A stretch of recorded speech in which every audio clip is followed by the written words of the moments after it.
மாகெடோனியா என்ற பண்டைய கிரேக்க நாட்டிலே தெய்வங்களின் ஆசீர்வாதத்துடன் பிறந்தவன் அலெக்சாண்டர்.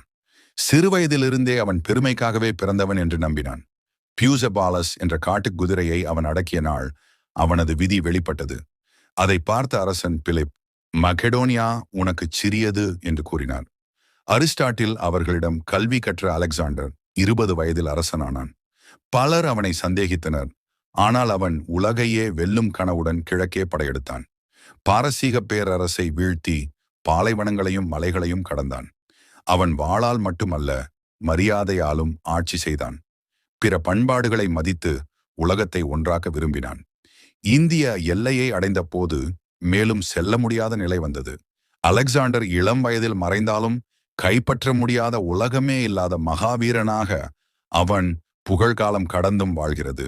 இது போன்ற அருமையான வீடியோக்களை தொடர்ந்து பார்க்க எங்க சேனலை சப்ஸ்கிரைப் பண்ணுங்க. பெல் ஐகானையும் அழுத்த மறக்காதீங்க.